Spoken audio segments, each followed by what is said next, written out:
Hello, and welcome to our event on foreign aid and democracy, hosted by the Chicago Center on Democracy at the University of Chicago. My name is Kevin Cromash, and I'm the Senior Research Associate at the Chicago Center on Democracy.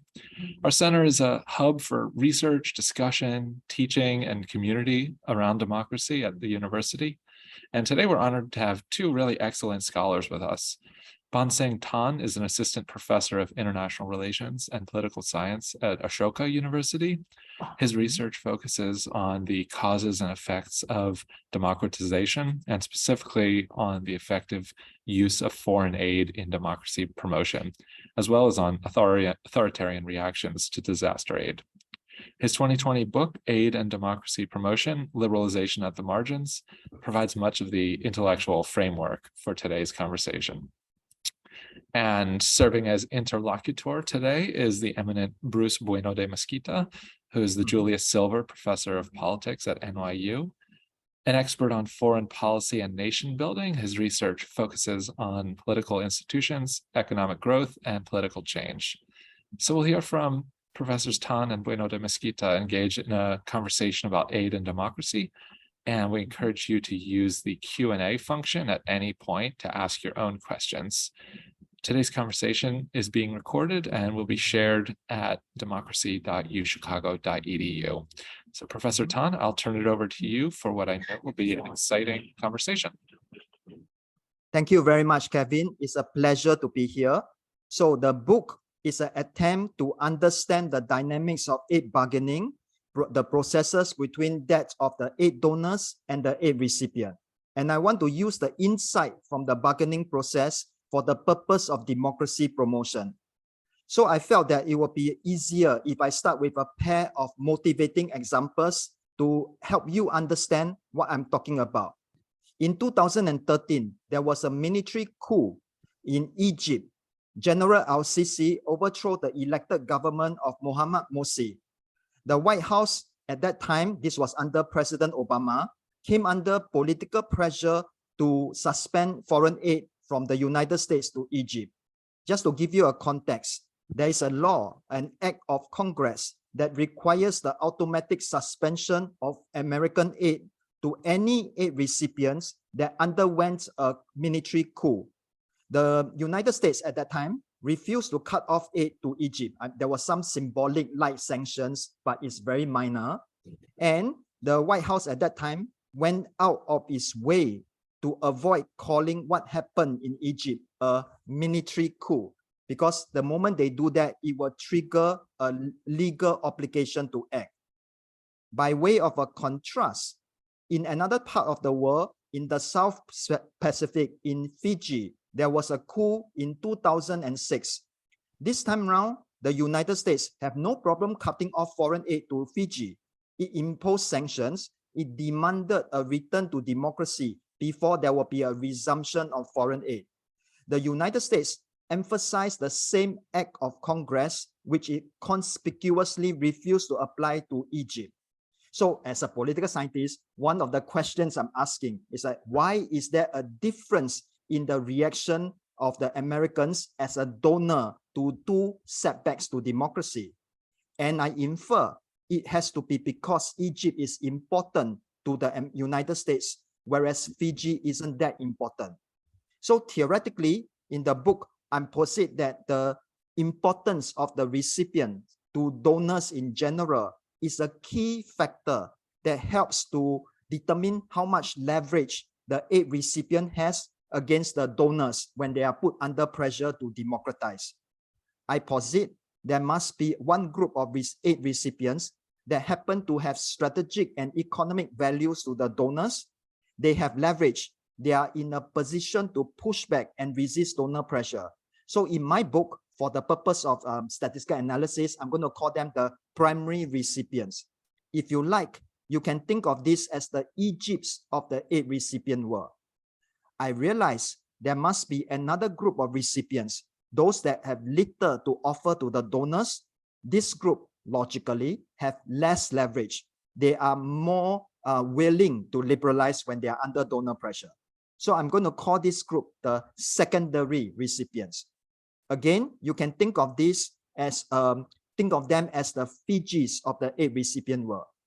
So one of the key arguments in my book is that the same donor pressure to liberalize that may fail when applied to primary recipients could be successful for the secondary recipients. Therefore, one of the policy implications from my work for the purpose of democracy promotion is that we, those in the West who are interested in democracy, should use our limited resources, both in terms of the amount of foreign aid and in terms of the political capital, the willingness to push for democracy, on the secondary recipients. That's why one of the subtitle of the book is liberalization at the margins as a strategy of aid allocation. So now you know the big picture, right? The main argument of the book. The rest of the book, I deal with things like the statistics, right? The use of large N studies to do multiple ways of cutting up the data at the global level, at the regional level, and at the disaggregated level. I also deal with case studies. In particular, I focus on a case study of Egypt as a primary recipient, of Fiji as a secondary recipient. And I also have one chapter where I talk about Myanmar. Myanmar will be a case of a country with moderate recipients. So in a nutshell, that's what my book is about. That's great. I really enjoyed the book. I learned a lot from the book. Knowledge advances, as your subtitle reminds us, at the margin. Before we get into a deeper discussion of your findings, I think it would be useful if we could chat a little bit about how you see aid more generally being given. A lot of people,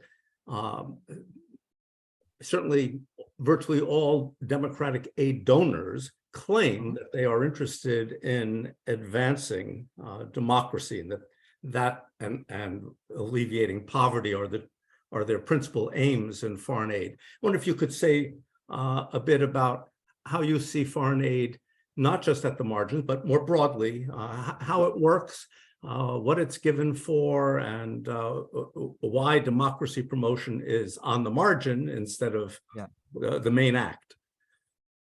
Sure. So this book is participating into a debate about foreign aid. And within the foreign aid literature, there's one subgroup that always argues that foreign aid isn't very effective. And there are different theories why that is the case. So Bruce, as you know, is an advocate of the selectorate theory, and he is a very prominent account of why foreign aid will not work. So I'll leave it to him to give the short version of the selectorate theory. But the main point here is that the donors may say they want democracy. Rhetorically, they may commit some money for democracy promotion.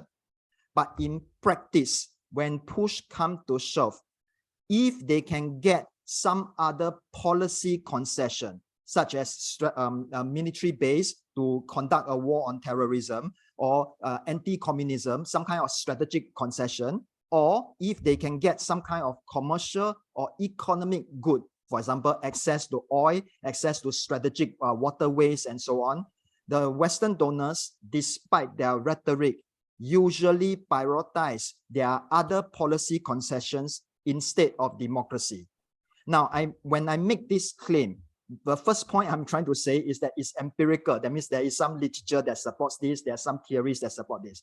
The second point I'm going to make is that my book is not an exercise in the accusation of Western hypocrisy. I'm not interested in that game at all. What I'm trying to say is, okay, these are the donors. These are their priorities. This is their rank, the rank order of their preferences. My book is trying to answer the question, what can we do about it, given the donors as they are, not as the donors I would like them to be. Right? Let me just disagree with a very pedantic element of your portrayal, because I generally thought it was spot on. I wouldn't say that foreign aid, in the way at least I think about it, doesn't work. I would say it does work. It is what doesn't work is the way the optimists who look at foreign aid think about it. That is, they think it's about poverty reduction or about democratization or improving the welfare of the citizens of recipient states.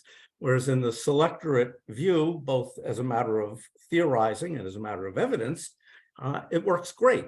The donors trying to increase the probability of surviving in office, and at the margin, aid does that, which is why there's very little aid. It's hard to spend money that you could have spent at home abroad, except in special cases. And the recipient benefits because the recipient also has improved survival, paying off their cronies. But I thought your general characterization was quite good and depressing. Foreign aid is generally depressing, but you have an optimistic story. Yeah, sure. One small point, right? So in other words, what the public see as the failure of aid to promote democracy, in your selectorate account, your response is that it is a bug. I'm sorry, it's a feature, it's not a bug, right? It's designed to work that way. It's just that it doesn't promote democracy, it promotes political survival. But point taken. Yeah, exactly. So that's kind of a depressing story, because we'd like to think we're lifting people out of misery. Your story is at the margin, and at the margin, your story is that there exist circumstances in which countries will reluctantly agree to liberalize. I'd like you to say a little bit more about that. Why are they reluctant? And what are some examples besides Fiji and the consequences for the leadership in these countries if they liberalize? Oh, okay. So the first part of the question is, why are aid recipients reluctant to liberalize? So the main point here is that when the aid donors condition or attach some political conditionality to the foreign aid to promote democratization or political reform in the aid recipient, it is politically painful for the leader of an authoritarian regime to accept those conditions. Think of it this way: which self-respecting autocrat would want to liberalize, that means give up power, share power with opponents if they can help it? Another way of saying this, if they wanted to liberalize, they would have done it themselves with or without foreign aid. That means we are assuming that the autocrats, by their very nature, don't want to give up power if they could help it. So that established a political incentive for them not to resist the donor pressure. So now there's a mismatch between what the donors want and what the autocrats want. The next point is that why would the autocrats or the potential aid recipient accept this money? Well, a few things. Sometimes they have several reactions to this particular pressure coming from the West. The first reaction they could is to reject the offer. But if they reject the offer, they walk away, they lose access to the money. The other possibility is that they could look for alternative donors. And I will talk about alternative donors later. But the point here is that if they, the third option that is available to them is that they can turn around and make a grand bargain with the West, offering some kind of policy concession that is valuable to the West in exchange for the aid without the democratization condition. And so long as that particular aid recipient has some kind of valuable attribute, it is important, it has access to an important strategic air base, for example, to refuel, it has important to an important market, or it has access to oil, that kind of strategic minerals, then the West is willing to accept this deal. Now, I hinted at alternative donors. To the extent that the recipient looks for an alternative donor, they would have to make the same grand bargain with the alternative donor. If for the alternative donor, whichever they are, let's say China or the Soviet Union, they will still have to offer something that is attractive enough to attract foreign aid from the Chinas of the world, from the Soviet Unions of the world. So that is the how shall I put this? That will be the recipient side of the story. So that was depressing. You raised China. China is pouring huge amounts of money into what they portray as foreign aid. I personally am skeptical that it's foreign aid. I see it more as foreign investment. I wonder if you could comment a little bit on whether Chinese aid seems to work in more or less the same way. You've intimated that it does, that they're interested in buying concessions, although they're very explicit that other than not recognizing Taiwan, that they say they don't want any concessions. What if you could comment a little bit on what motivates their aid, what they call aid, and how it's working, and whether it is materially different from Western incentives? Okay. So this is going to be challenging, right? The first point I'm going to make is that in my book, the data explicitly exclude Chinese aid. Part of the reason is because the veracity of the data on Chinese foreign aid is highly contested. This is a well-known issue dealing with the data coming from authoritarian regimes. So I don't actually touch Chinese aid. What I do point out and is to refer to the literature that talks about competing donors. So Bruce, as you know, I distinctly remember you have in 2016 International Studies quarterly article where you talk about United States aid and the Soviet aid. So what happens when the US have to buy patrons or clients in the presence of competition from the Soviet Union? In that case, you found that the United States, in the presence of a competing donor, they have to pay more and get less. So that's the basic framework, right? That having alternative donors make it harder for the West to get its demand for democratization fulfilled. Generally, that's true. I just want to point out in one of the case studies in the book, this is the chapter on Myanmar. I spent some time talking about a niche condition where despite the presence of a competing donor, that the recipient may fail to get its way and might be eventually persuaded to liberalize despite the presence of a competing donor. So for lack of a better phrase, in that chapter, I think this is a chapter on Myanmar, I describe this as donor switching. What happens when a donor try to play two sets of donors against each other and they try to switch from one camp to the other? Just allow me to elaborate this because I thought this was theoretically interesting and it's not a formal part of my theory. I'm going to draw an analogy from the sanctions literature. When the West put sanctions on a country like Russia, for example, as a result of the Ukraine war, the Russians could not sell the oil to the West. Their response is that it's okay, I can sell it to China, I can sell it to India. The problem is when they turn to the Chinese market or they turn to the Indian market and they want to sell the oil at the price that it would have gotten on the Western market, the response of the Chinese and the Indians is no, you have to give us a discount because you are now blocked from the Western market. That means even though there is an alternative buyer, the alternative buyer, being a rational actor, would seek to extract as much concessions that it can get that benefit it at the expense of the aid recipient. So what I did was to take this insight. I applied this to the Myanmar case. So the West put sanctions on Myanmar. The military junta sought Chinese patronage.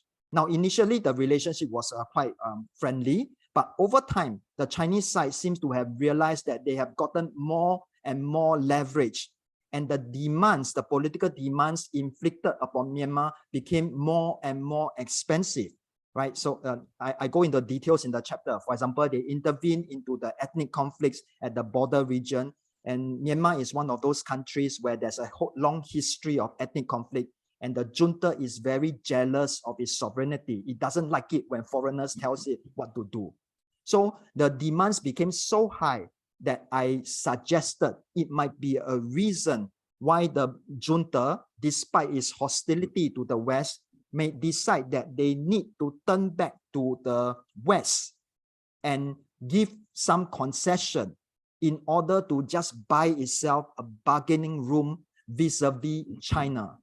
And because Myanmar isn't that important to the United States, and the US is mainly interested in making sure that Aung San Suu Kyi is free from prison, there's a holding of multi-party election, that the Myanmar as an aid recipient might be forced to liberalize, not because it's interested in democracy, but because it's a way to secure some leverage vis-a-vis China.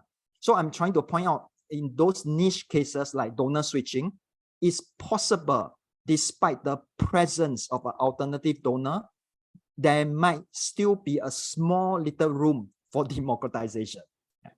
So essentially, if I understand correctly, the critical issue in donor switching is that if the donor's price is too high, then the donor is no longer a plausible source of the money. They want too much.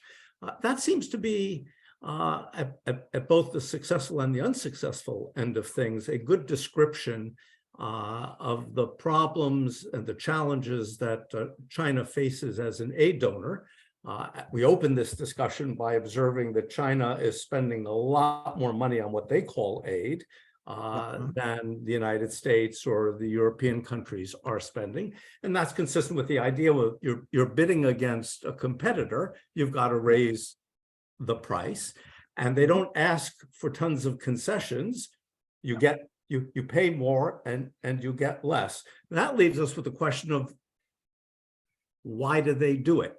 What's in it for them? And maybe you want to talk about that. Maybe that's a discussion for another day. I leave that to you, whether you want to try to address that. So I am not an expert on Chinese foreign aid. So I am struggling right now offhand. I probably am not the best person to answer that question. Speculating. So now this is no longer based on the book. We know that the Chinese government put a lot of emphasis on its Belt and Road Initiative. And this seems to be a signature foreign policy initiative of Xi Jinping, the paramount leader. Presumably that the government is committed to this because in an authoritarian regime, loyalty to the leader, implementing the policies of the leader is a very important tool for the survival of the middle level cronies. So that could be one reason. Yeah. No, that certainly seems entirely plausible. Let me turn in a little bit different direction. Let's pretend that you are advising USAID or some government on democracy promotion. Who would you suggest are good candidates, and how would changes in current events, I'm thinking, for example, whether Ukraine is a good candidate for further democratization. It's not that long ago that they were an authoritarian state. They're kind of on the cusp on democracy. What would be your advice, and who would you point to as kind of concrete examples of places that might be moved, especially these days when we're in what seems to be an anti-democracy, more authoritarian world? Who might be good candidates to move in a democratization direction?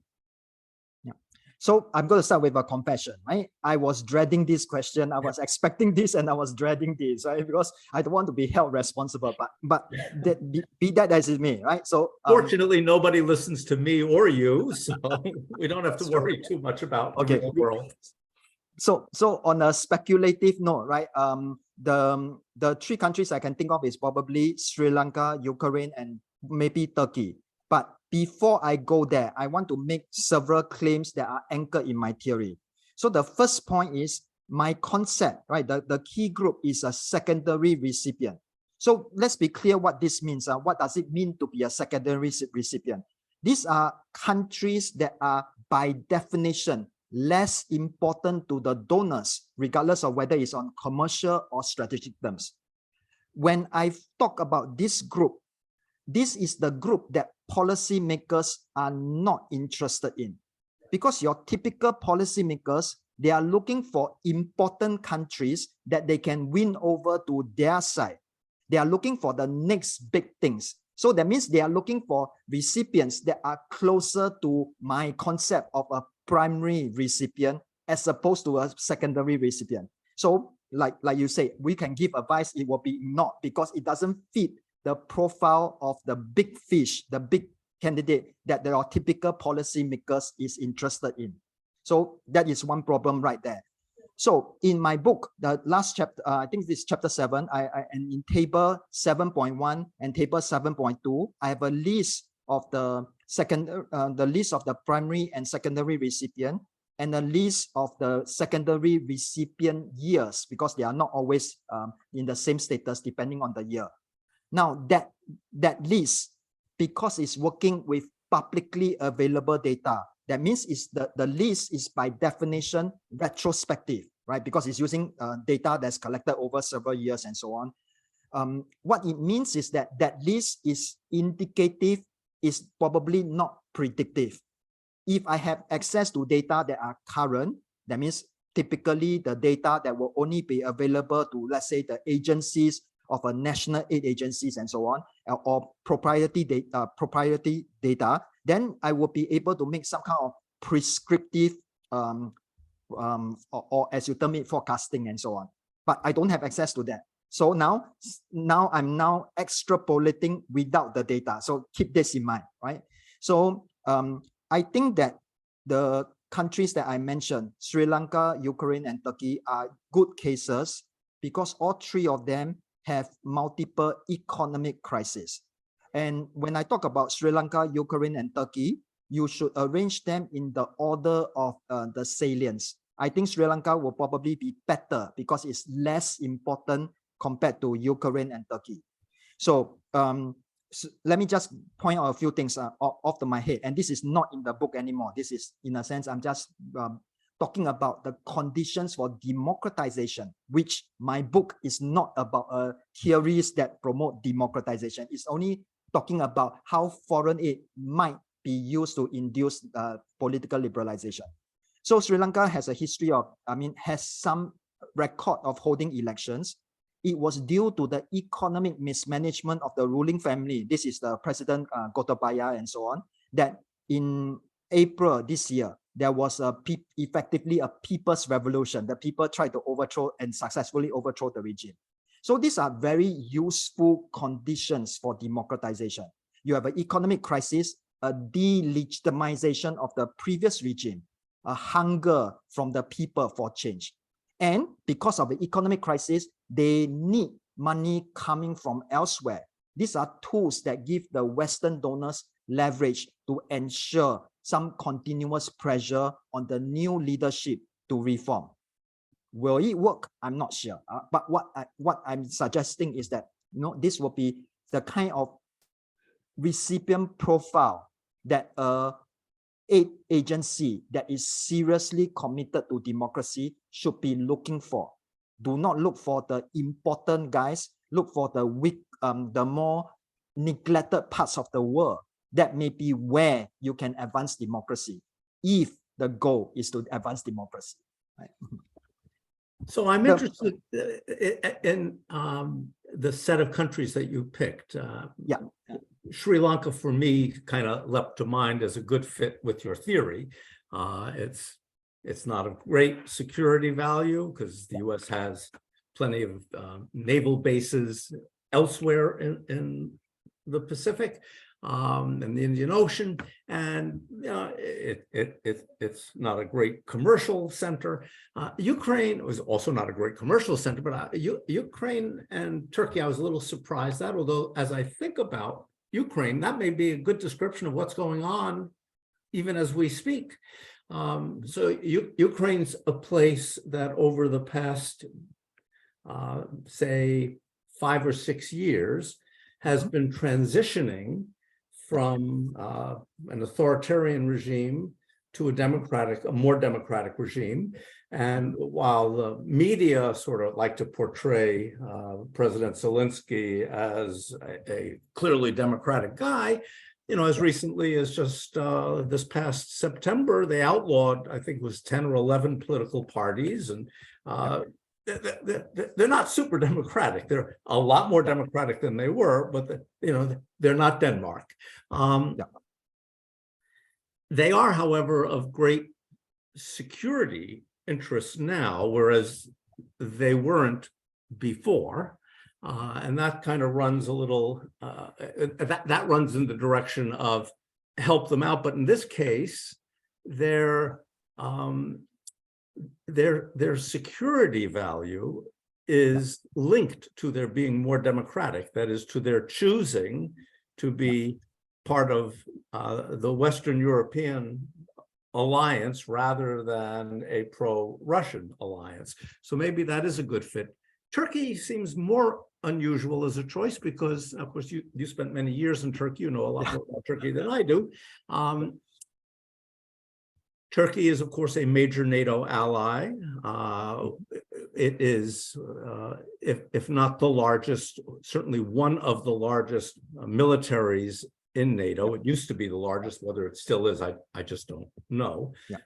And it is a government that has been backsliding in terms of democracy. So I know nothing, maybe that's true for you too, as to whether the United States provides any aid besides military to Turkey. Do we? And say more about why Turkey was on your list.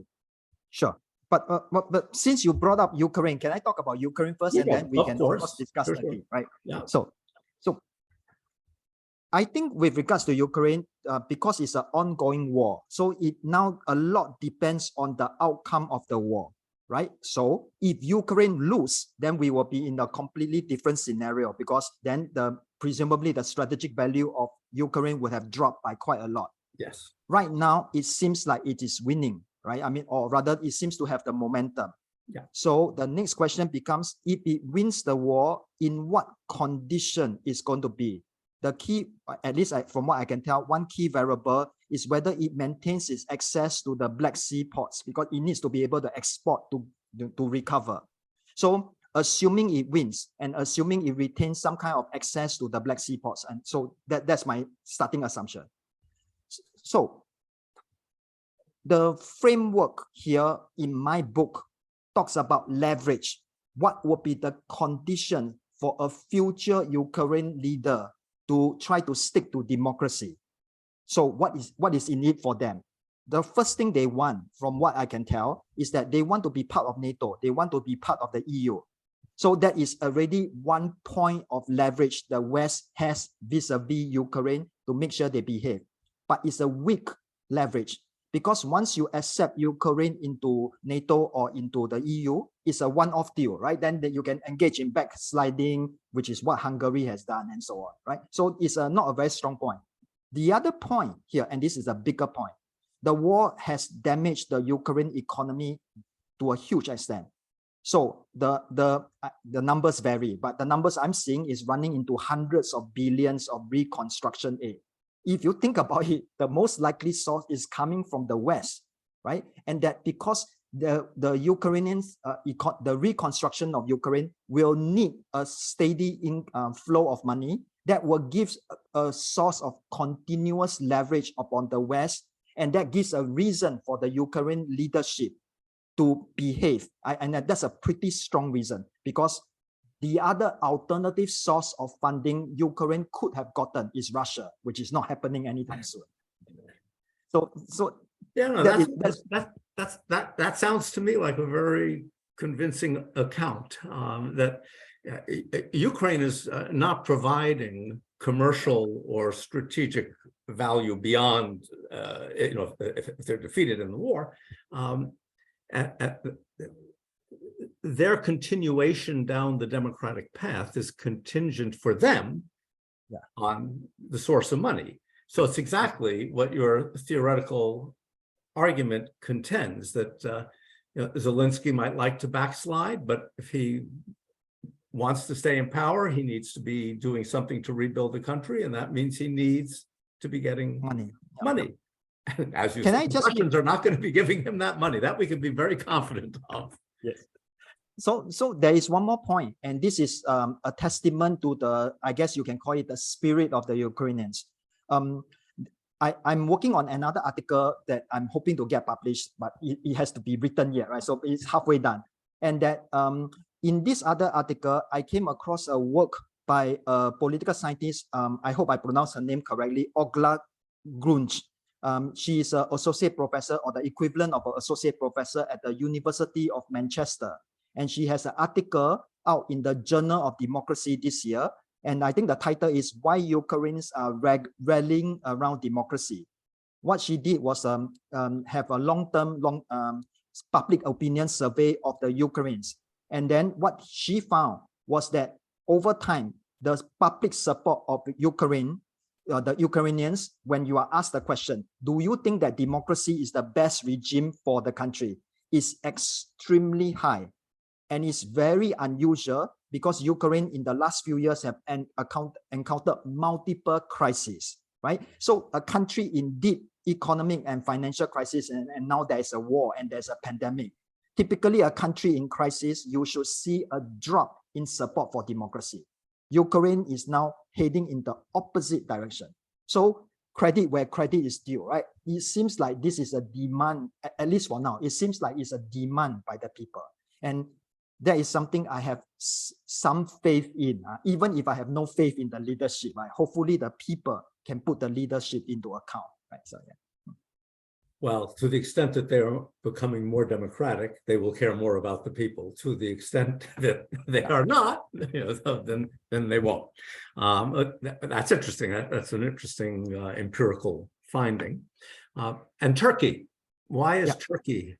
Tell us more about why Turkey's. I'm quite surprised by Turkey as a good candidate. Yeah. So I spent 3 years working at Boğaziçi University which is based in Istanbul in Turkey. So I have some limited exposure to Turkish politics. What I sense is that what I hope to see is that the Turkish electorate gets tired of the antics of Erdogan. And there will be one reason why they get tired of it. It's because Erdogan subscribed to very unorthodox economic theory, which is now causing rampant inflation in Turkey. So the way the regime is progressing is destroying the economic future of the Turkish citizen.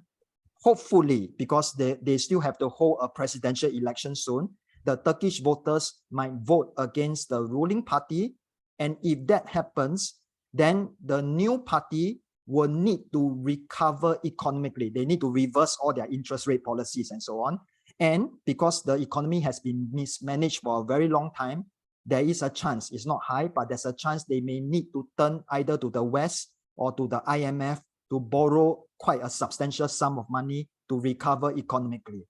If Erdogan's lose, if the AK party lose, and a new, hopefully more moderate party comes into power, and if it is stable, then that might be a very nice opportunity for the West to push for democratization. Am I sure it's going to work? I'm not sure at all, right? Because it's speculation, let's put it this way. Well, your argument is contingent on the votes being honestly counted and the plausible possibility that Erdogan and his party could be defeated. I personally am skeptical of that, but no, that's an empirical question. We will find out. But it brings me to another country. I'm going to inflict on you what is often inflicted on me when I give a talk, which is you're expected to know about every place in the world. So you just talked about economic failure as making a country vulnerable to this sort of democratization pressure. And so I'm thinking about Venezuela. Venezuela is a really interesting case. Oil rich, but the economy is in a tailspin, has been in a tailspin. It was in a tailspin under Hugo Chavez, but really in a tailspin under Nicolas Maduro. Incredible inflation, increasing corruption, and decreasing value of the currency and a great decrease in gross domestic product. The Maduro regime was, as I see it, sustained in power for a period when it was very vulnerable to Guaido and others in the opposition by substantial economic aid from Russia and to a lesser extent economic assistance from Cuba. Cuba's in no position to support at a substantial level the Venezuelan regime, and under the current sanctions regime, the Russian economy is in pretty poor shape, and Putin is no longer giving Maduro money. So can we imagine a world in which Maduro would be willing to make political changes, reforms, in order to get bailed out by the United States? And what would such a deal look like? What kind of credible commitment would the United States require from Maduro so that it's confident that if it turns money over, he doesn't use that to shore up his military support and so forth and crush the opposition, but in fact, at the margin, liberalizes? So I know you're no expert on Venezuela. Fortunately, neither am I. But we're applying theory here, and that's what theory is about. It's about understanding how the world works. So let's think about how this might work in Venezuela. Okay, so it's a very challenging question, as you know, right? So I'm going to, in a sense, if you forgive me, right, challenge one of the some of the assumptions that of the scenario you are painting. One of your key claim is that the economy is not doing very well, that the West now see a weakening or a leverage point to put pressure on the Venezuelan authorities. But there is a complication, and the complication is the Ukraine war, right? Because the West needs Russian energy supply, and the decoupling of the Russian energy supply means that the West, at least until the winter is over, is desperate for alternative source of oil. From what little I know, I think the United States is trying to make peace with Venezuela or drop the tone and the rhetoric about regime change in exchange for a greater supply of oil, which is needed by the West for now. So the first condition with respect to your scenario, what is necessary to put pressure on the Maduro regime? We probably have to wait for the winter to be over, right? Because once the European winter is over, the pressure on the European economy should be weaker, and there might be more leverage from the European leaders. Once they have more leverage, that means that the United States are now in a stronger position to bargain with the Venezuelan authorities. So that is at least one condition. It might be too premature right now. So that's the first point. Second point, this is again my sense, right? I think Juan Guaido, the opposition leader, he had a moment when he could have overthrown the regime, but I think he blew it. I think he lost that moment, and the current set of cronies and the would-be defectors, to use your language, the potential winning coalition, right? They may have decided to stick with Maduro. So I think he lost his opportunity. And to complicate things, from what I know, I may be wrong, right? The Trump administration did try to start a revolution in Venezuela, and they messed it up, right? So apparently they were arrested and so on. It's almost a repeat of the Bay of Pigs invasion and so on. It was comical, right? The way they do it, they made just about every mistake that could have been done. So that's not a good recipe, because then that becomes a way for the Maduro regime to paint that the Americans are doing what they have always done, interfering into the domestic politics of Latin America. So these are three caveats, which is almost the exact opposite of what the scenario you are trying to paint, right? So I'm sorry, but that happens to be my perspective, right? So yeah. They're important caveats. We have a question. The question is aimed at me, but why should I suffer when I can make you suffer instead? I will pass it on to you, although I'll comment on it a bit. It's from Sergei Kuchko. I apologize if I have messed up your name. I, of course, have spent my lifetime having my name messed up, so I understand about that. And here's the question. What would be your take on democratic backsliding at war? Is there a different standard to be applied for countries in such circumstances? You mentioned Ukrainian ban on pro-Russian parties. How does it compare with the US treatment of Japanese Americans? The analogy here is obvious. I assume that means in World War II. The analogy here is obvious and does not support the degree of Ukrainian democracy backsliding that you seem to have implied. Before I turn this over to you, let me make a few comments. I did not intend to imply Ukrainian backsliding. I intended to imply that Ukraine is not at the level of democracy that most members, putting aside Poland and Hungary, of the European Union, for example, are at. In terms of my measure of winning coalition size, for example, Germany's winning coalition on a 0 to 1 scale is around 0.97. The US is around 0.95, and Russia is around 0.5. Ukraine is about 0.71, pretty much where the Modi government is in India. So democratic, but not a super well entrenched democracy. I didn't mean to imply backsliding. I'm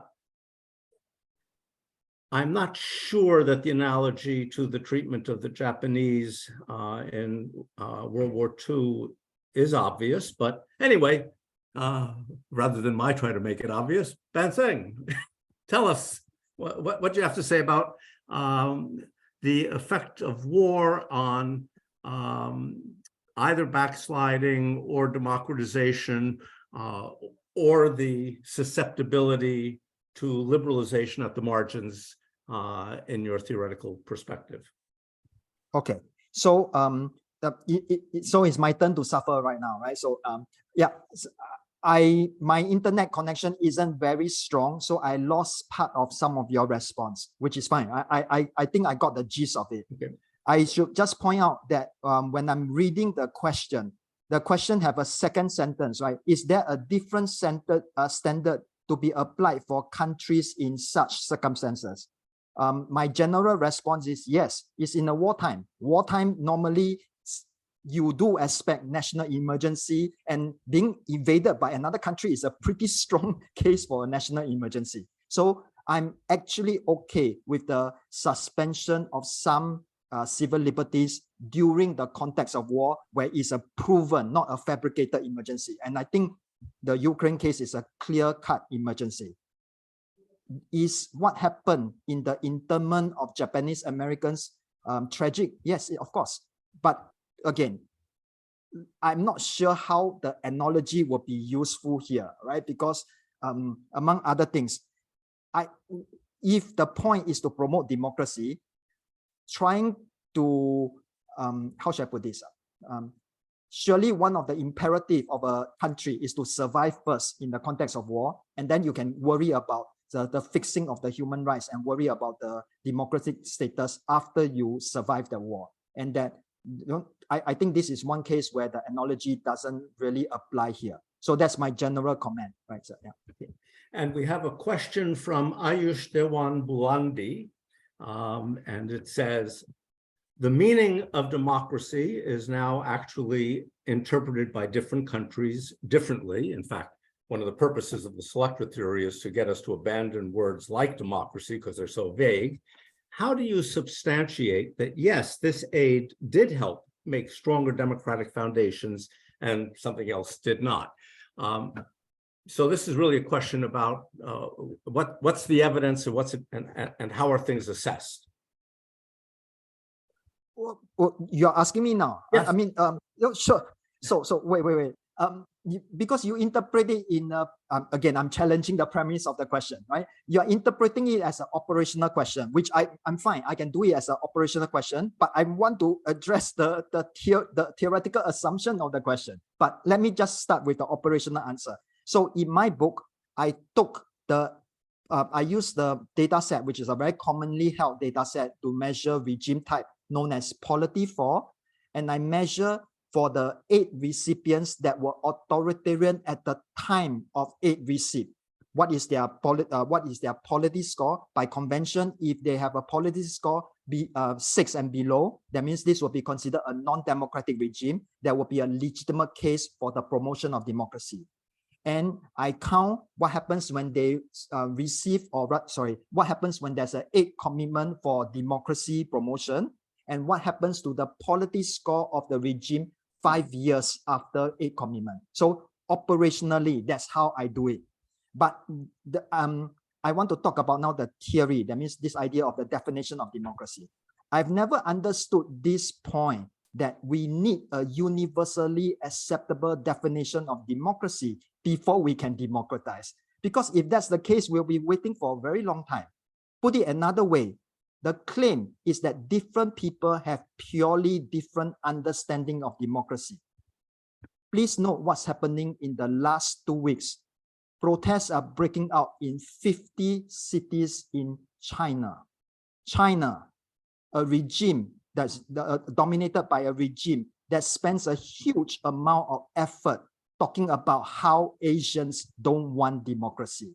Really, I'm very skeptical about non-elected leaders telling us what we want. Thank you very much. Yeah.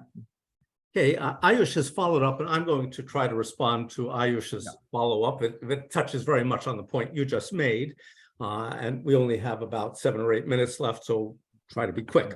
Ayush writes, how do we go about initializing foundations in African countries and still go about saying countries like China and Russia as democracies? It's not obvious that they are not, and the world needs to shift its views from there to be true meaning to the true meaning of democracy. So my colleagues and I have spent the last 20 or so years in developing what we call the selectorate theory, which I will just touch on very briefly, to escape this arbitrary problem or this arbitrary meaning to a word, a normatively loaded word like democracy. We believe all organizations, that includes governments, can be described on at least 2, often 3 dimensions, but I'll just talk about the 2 because we don't have much time.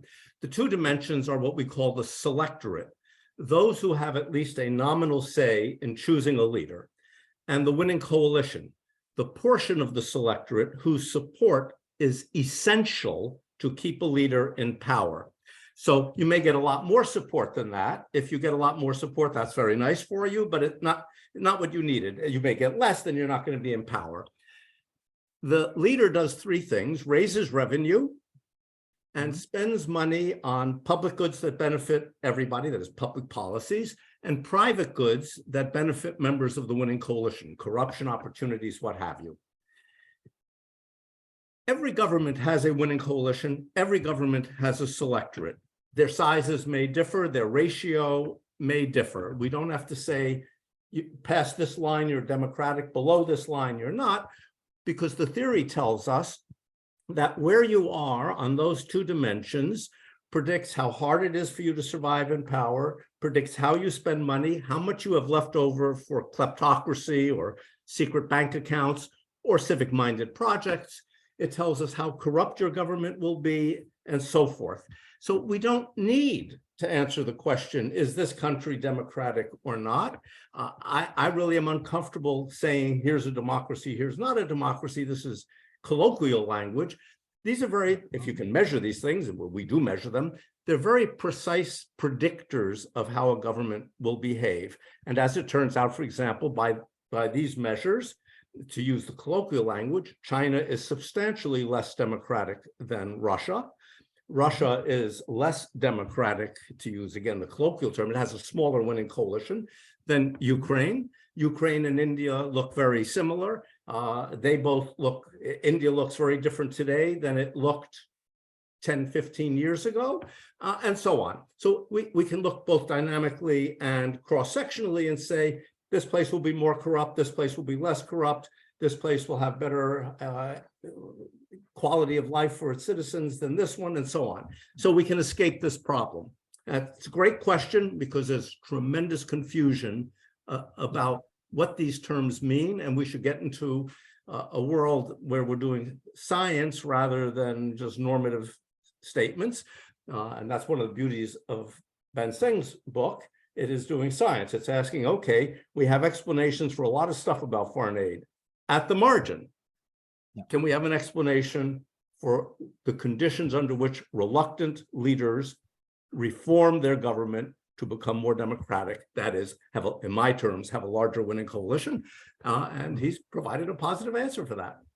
So that's great.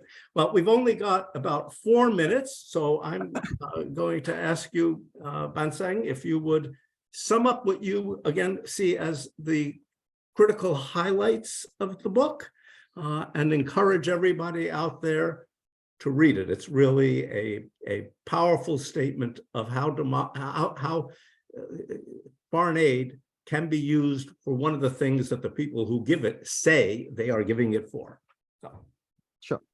So in the one of my argument is that given the state of the world, that means the donors are not that interested in democracy promotion, despite what they say, and given that the aid recipients have very strong incentive to resist democracy promotion, what I have just suggested, liberalization at the margin, targeting the secondary recipient, is one way to narrowly try to advance the cause of democracy. In the last chapter, I talk about the bigger issues, right? Some of the criticism, some of the anticipated response to this kind of strategy. One of the response is that would attempt such as what I have advocated, would my attempt provoke a backlash from the authoritarian regime? Because after all, we are talking about regime change. So the short answer is yes, it will. Of course it will. Which regime, despite the way the West couch their democracy promotion as mostly harmless, it is not how it is seen by the authoritarian regime. So I cite the authors in the Ukraine case. Just a minor point. This was the annexation of Crimea, which was before the war, right? The West, the EU, couch it as instead of democratization or spreading of democracy to Ukraine, they couch it in terms of technical access, right? Giving preferential treatment to Ukrainian goods and so on. So they were talking about economic opening up of the market. They chose this type of language precisely because they thought it would avoid a strong reaction by Russia. That's not how the Russians see it. They see all attempts to enter their sphere of influence as completely hostile to Russian interests. That's why a mild attempt at promoting reforms in Ukraine led to the strongest reaction by Russia, which caught the West by surprise. I could go on, but in the interest of time, my point here is this. Whatever you do, the West is going to be condemned for it anyway. Why don't you spend a little amount of that foreign aid in the interest of democracy promotion? Because you are going to be damned for it anyway. Right. So, I mean, that's my final point. Thank you. I'm going to turn this back over to Kevin. Yeah. Well, thank you both for a really fascinating conversation. And I just want to thank everyone else who has joined us today. We are recording this, so we'll post it on democracy.uchicago.edu. And if any of you aren't on our newsletter list to learn about future events, you can also sign up there. So thank you both, and thank you everyone, and have a great rest of your day. Thank you. Thank you. A pleasure. Right.